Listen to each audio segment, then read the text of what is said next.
Hi, thank you. Thank you for making it possible for me to join from the hinterlands of the North.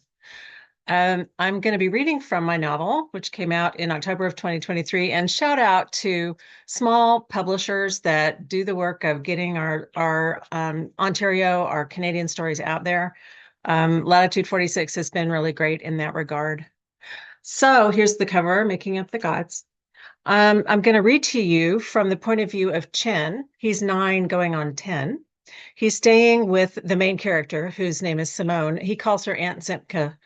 And 3 months before the action of the story starts, he lost his father and stepbrother in a traffic accident. So that's his stepbrother's name is Ryan. He calls him Rye. I think that's probably all you need to know. Sometimes I forget Aunt Simca is not really my aunt. I like her lots better than Aunt Sarah, and we aren't really even related.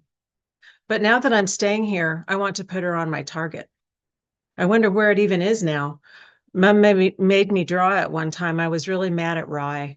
We've talked about it a lot. She got mad when I called it a target. She said, it's a circle of family. She said she read about it in a book. But it looks like a target, and I kept calling it that, and now she does too. We've talked about it more since the accident. The day she made me draw it was a Sunday afternoon, a while back before Rye started being nice to me. I was cleaning up the basement so she wouldn't yell after Rye went back to his mom's. It was never fair. He'd be a butt and do the opposite of what she said. Then he'd go home to his mom, and I'd get all the yelling for both of us. I said to Rye, you don't have to help, but I don't want to get yelled at after you get home, so I'm putting stuff away. He said, you're such a suck. What a mama's boy. I minded my own business like Mom and Daddy told me to when Rye bugged me. I picked up some of the crashed paper airplanes lying on the floor, but Rye grabbed up 2 airplanes before I got them. I said, give me those. I tried to grab one and he held it. That made it tear even more. I had a little bit, but he had most of the paper. I put down the other airplanes to grab at the ones he had. He was laughing. He took all the airplanes and wouldn't give me them and kept ripping and ripping, making littler and littler pieces, little bitty ones. He said, look, Mama's boy, I'm helping. Then he wound up like in baseball and threw a handful of paper bits at me. They went everywhere. Then he turned the TV up so loud I couldn't say anything. I was mad, so I went into my bedroom. On weekends, it doesn't feel like my room anymore because Rye is there.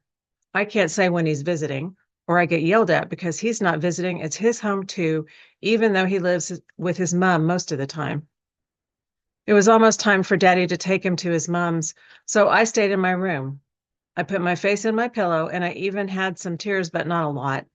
I was still mad, but not crying when Mom came to my room and talked. Mom said, our family is hard sometimes, but we love each other, even maybe when we don't like each other very much. We're still a family. She said a bunch of other stuff too. Then she waited. She wanted me to say I wasn't mad at Rye anymore, but I was, so I didn't say anything. She said, Chenoweth, I do not need this right now. Then she left. When Rye was finally gone, Mom started making supper. I came out of my room and put the games back on the shelf and picked up Rye's pop cans and the Twizzlers wrapper he left under the sofa cushion, and I brought them to the kitchen. It was a start. After supper, I went to finish. I picked up the crayons and put them in the tin where they live, and I put away the paper we didn't use for airplanes. Then I tried to pick up those little pieces of paper. It seemed like it would take every minute of every single day, all the rest of my life, to do it. I tried not to cry, but I couldn't help it. Mom came to see what I was doing. She said, Chenoweth, come to the table. She sent Daddy to the basement with a vacuum cleaner. He didn't like it, but she gave him a look and he did it. Then she gave me paper and a pencil. She said, draw a circle. When I did, she said, who is in your family, Chen? You and Daddy and me? She said, draw a picture of us in your circle. It doesn't have to look good. This is a lesson. So I did sticks for arms and legs. I didn't have room enough for all of us in the middle. Mom said, Chen, is that all the people in your family? I didn't like it, but I knew I had to add Rye. Then Mom said, what about grandmother and Gumpy? I turned the paper over and made a bigger circle. I put me and Mom and Daddy and Rye in the middle, though I put Ryan there just because I knew that was the lesson. And I guess because it made Daddy happy too, and maybe Mom. Then Mom told me to draw another circle around the middle circle, like a target. I put Grandmother and Gumpy there, and Gramps and Graham. I added Jamie and Maddie, my two cousins in Iowa. Aunt Kimberly is their mom, and she's Mom's sister. I like them a lot, but we hardly ever see them. Daddy came back upstairs with the vacuum and said, "What about your cousins on my side, Aunt Sarah's kids? They're family too." I didn't want to add them because I don't like them, and there wasn't room, and I didn't want to start over. Anyway, it was a lesson, and I already knew what he meant. Plus, it was a school night, and Mom wanted me to start the week with a good night's sleep, so I didn't draw them. I got ready for bed. When I was lying there, Mom came to kiss me. She said, "What did you learn?" We're all family, and people don't leave the target just because I'm mad at them, and I guess I can love family without liking them. But I didn't say what I really thought. Nothing was any different. The paper was still hard to clean up, even for Daddy with the vacuum. Rye was still a butt.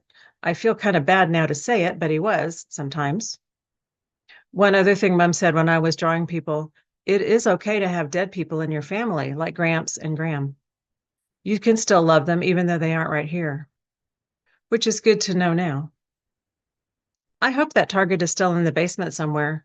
It would be 1,000 million times easier to draw if I left off the dead people, but now I don't want to leave off Daddy, or I guess Rye. He was my brother. Thank you.